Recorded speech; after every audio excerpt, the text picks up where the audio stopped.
नमस्कार, मेरा नाम सपना है और मैं सागर जिले में पैसा प्रोजेक्ट का काम देखती हूँ।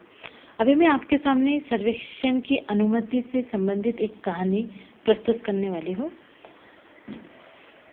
परवानगी पत्र प्राप्त करना एक मुश्किल काम होता है। अगर वो सरकारी दफ्तर का हो तो बस समझ जाइए कि इसमें समय तो लगना है, क्योंकि वो हर एक विभाग से होकर फिर आखिर में बार बार पुष्टि करने के पश्चात हो सकता है कि पत्र मिल जाए। कुछ इसी तरह की कहानी का जिक्र नीचे किया गया है, जिसका नाम है सर्वेक्षण की अनुमति। यह कहानी मध्य प्रदेश की है। 2013 में पैसा सर्वेक्षण की अनुमति के लिए हमारी संस्था द्वारा राज्य शिक्षा केंद्र में पत्र भेजा गया। यह पत्र करीब प्रशिक्षण की तारीख से 1.5 महीने पहले भेजा गया था, जो कि मैंने आयुक्त के व्यक्तिगत सचिवालय के पास दिया था। उन्होंने पत्र को डाक में डाल दिया और कहा कि आपको इसके बारे में मैनेजर डायरेक्टर से पता चलेगा। पत्र देने के 8 दिन उपरांत मैंने पत्र की स्थिति जानने की कोशिश की। तब पता चला कि फाइल एमडी के पास आई ही नहीं। उनके व्यक्तिगत सचिवालय को पूछने पर पता चला कि यह वित्त विभाग में होगी। मैंने वित्त विभाग में पत्र के बारे में पूछा तो उन्होंने कहा कि वहां पर हमारी संस्था का कोई पत्र आया ही नहीं। वित्त विभाग द्वारा बताया गया कि आप एमआईएस कक्ष में पूछ लीजिए। एमआईएस कक्ष में पूछने पर पता चला कि उन्होंने पत्र भेज दिया है। अब वो कहाँ भेजा गया है यह हमें पता नहीं। उस दिन शाम के 6:30 बज चुके थे, इसलिए मैं वापस आ गई। फिर दूसरे दिन मैं गई तो उसी तरह इस विभाग से उस विभाग में भेजा गया। पता नहीं चल रहा था कि पत्र कहाँ पर है। मैं बहुत निराश हुई और आखिर में वापस आ गई। फिर कुछ दिनों बाद हमारी संस्था के अध्यक्ष और हमारे राज्य के प्रमुख मध्य प्रदेश आए आयुक्त से मिलने के लिए। आयुक्त को हमारे काम और हमारे निष्कर्ष के बारे में बताया और हमने 2011 में भी इस तरह का सर्वेक्षण किया था, इसकी जानकारी दी। तब उन्होंने कहा कि जब आपने 2011 में परवानगी ली थी तब किसके माध्यम से ये पत्र जारी किया था। मैंने कहा आपके व्यक्तिगत सचिवालय द्वारा किया गया था। उन्होंने उस पत्र की कॉपी मांगी और कहा कि हम इस साल के लिए आपको परवानगी पत्र दे देंगे।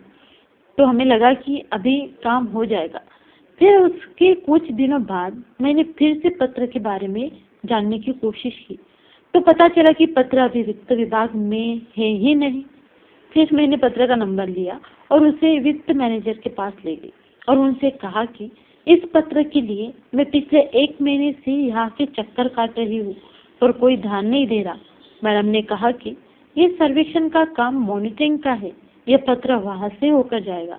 उन्होंने पत्र पर मॉनिटरिंग में भेज दिया और मॉनिटरिंग वालों ने फिर से वित्त विभाग में भेज दिया।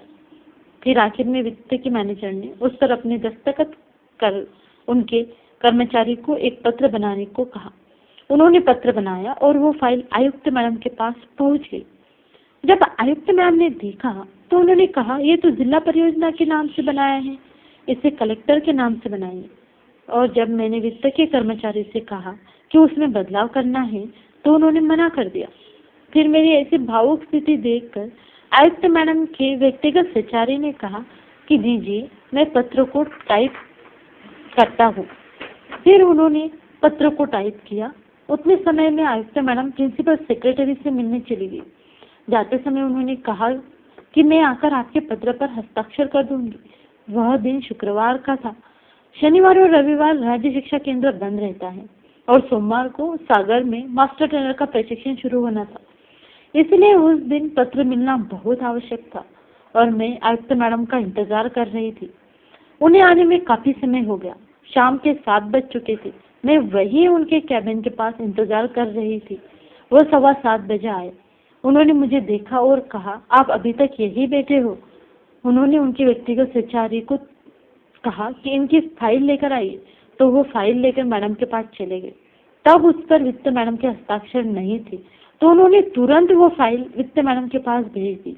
फिर उन्होंने वो एमडी के लिए मांग कर दी, क्योंकि आयुक्त मैडम को ये फाइल जल्दी चाहिए थी, इसलिए उनके सचिवालय ने वो डायरेक्ट आयुक्त मैडम को दे दी। और आखिर में 7:30 बजे राज्य का पैसा का सर्वे परवानगी पत्र प्राप्त हो गया। उन्होंने उनके पीए से पत्र जिला स्तर पर फैक्स से भेजने को कहा। जब पत्र हाथ में आया तब वित्त के व्यक्तिगत सहकर्मी ने कहा कि पत्र देर से मिलने का एक कारण और भी है, क्योंकि आपने ये पत्र इंग्लिश में लिखा हुआ है, तो यहाँ पर काफी लोगों को समझ ही नहीं आया कि पत्र में क्या लिखा है, इसलिए आप आगे से पत्र हिंदी में दिया कीजिए।